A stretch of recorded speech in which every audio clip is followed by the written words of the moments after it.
السلام علیکم ورحمۃ اللہ وبرکاتہ۔ ایک سوال آیا ہے کہ سر، یہ اچھے کپڑے پہننا، زیب و زینت کرنا، کیا یہ اسلام میں منع ہے؟ نہیں، اسلام میں منع نہیں ہے۔ اگر آپ کا مقصد کسی کی انسلٹ کرنا نہ ہو، کسی کو حقیر جاننا نہ ہو، شو آف کرنا نہ ہو، تو اگر آپ کے پاس حیثیت ہے، آپ کے پاس مال ہے، تو ایسے شخص کو جو مالدار ہے، حیثیت والا ہے، ایسا لباس زیب تن کرنا، ایسا لباس پہننا، ایسے کپڑے پہننا اسے چاہیے۔ میں آپ کے ساتھ روایات شیئر کرتا ہوں۔ میرے پاس مشکات شریف ہے اس وقت، مشکات شریف سے میں آپ کے ساتھ کچھ روایات شیئر کرنا چاہتا ہوں۔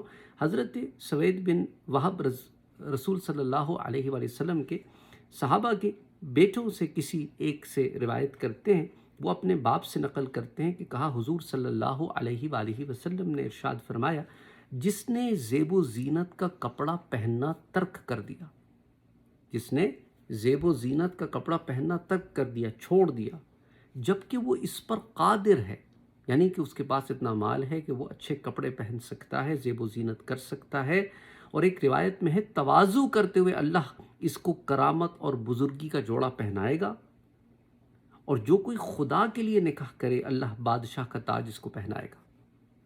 یعنی ایک ہوتا ہے نا کہ قدرت رکھتے ہوئے تواضع اختیار کرنا، وہ اور بات ہے۔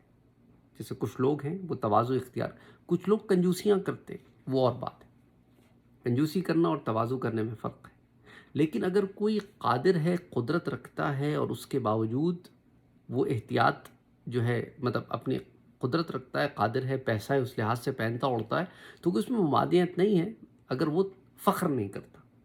اچھا، اور یہاں پر بہت سارے لوگوں نے شادی سے متعلق بھی سوال کیا ہے، تو آپ اس سے اندازہ کریں کہ جو خدا کے لیے نکاح کرے، یعنی کہ اللہ سبحانہ و تعالیٰ کی رضا کے لیے، کہ اللہ اور اس کے رسول نے کہا ہے کہ نکاح کو عام کرو، نکاح کرو، نکاح کو آسان بناؤ، اور نکاح کرو، یہ تمہیں گناہوں سے، برائیوں سے بچاتا ہے۔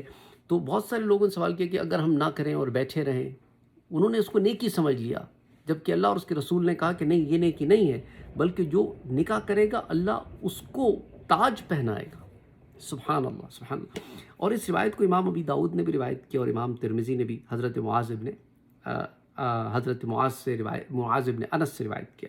اچھا، اسی طرح عمر ابن شعیب اپنے باپ سے، وہ اپنے دادا سے روایت کرتے ہیں، کہا حضور صلی اللہ علیہ وآلہ وسلم نے فرمایا کہ اللہ تعالیٰ اس بات کو پسند فرماتا ہے کہ اس کی نعمت کا اثر اس کے بندے پر دکھلایا جائے۔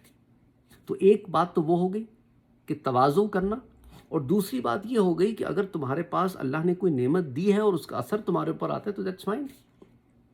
اگر ورساچی کے کپڑے پہننا اور اچھے اچھے برانڈز کے کپڑے پہننا تمہارے لیے افورڈیبل ہے، کوئی بڑی بات نہیں ہے، پہنو، لیکن اس پہ فخر نہ کرو، ڈینگیں نہ مارو، اتراؤ نہ، لوگوں میں جا کے شوبازیاں نہ کرو۔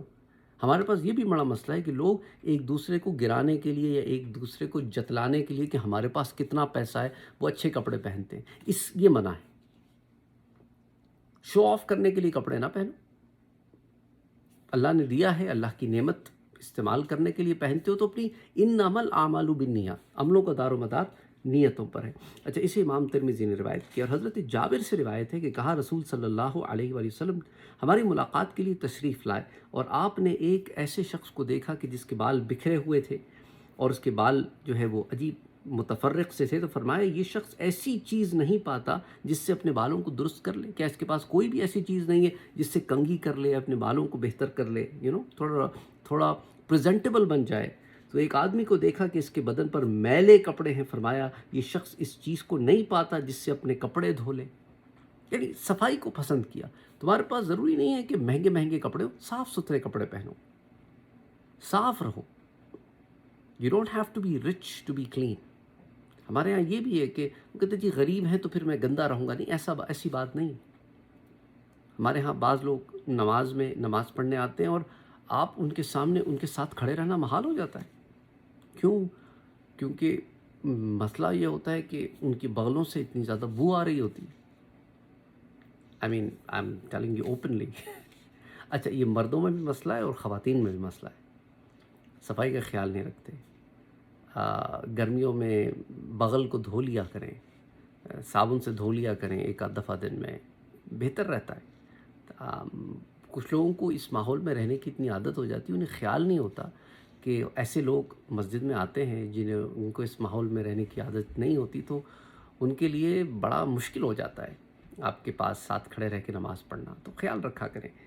بہرحال تو کیا ہمیں پتہ چلا کہ اگر آپ کے پاس افورڈیبلٹی فیکٹر ہے تو آپ نے اس کو استعمال کرنا ہے، اپنے آپ کو غرور اور تکبر سے بچانا ہے، اور اچھے انسان، اچھے مسلمان بن کے رہنا ہے، اپنے نفس کی حفاظت بھی کرنی ہے، اور تواضع میں اور شو آف میں اور نعمت کے ظاہر کرنے میں بڑے واضح فرق ہیں، ان کو ملحوظ خاطر رکھنا ہے۔ اور عید کے دن آنے والے ہیں، 2 ہفتے کی بات ہے، تو اس کے اندر خاص خیال رکھیں کہ اب آپ جو جوڑا خریدنے جا رہے ہیں عید کا، وہ کس نیت سے خرید رہے ہیں، اور اس کو جب پہن رہے ہیں تو کس نیت سے پہن رہے ہیں، اس کو جب پہن کے لوگوں میں جا رہے ہیں تو کس نیت سے جا رہے ہیں۔ یہ ایک ایک سٹیپ غور کیجیے گا کہ کہیں ہمارے اندر یہ غرور تو نہیں آ گیا کہ میں یہ کپڑے پہن کے جاؤں گا تو میری بڑی شان ہوگی، لوگ واہ واہ کریں گے، لوگوں میں ایک میرا امپریشن پڑے گا۔ اسی چکر میں لوگ اوور سپینڈنگ کرتے ہیں، اسی چکر میں خواتین اپنے شوہروں پہ زبردستی کے بوجھ ڈالتے ہیں، اولاد اپنے ماں باپ کی جیب پر زبردستی کے بوجھ ڈالتے ہیں، because they are so brand conscious. السلام علیکم ورحمۃ اللہ وبرکاتہ۔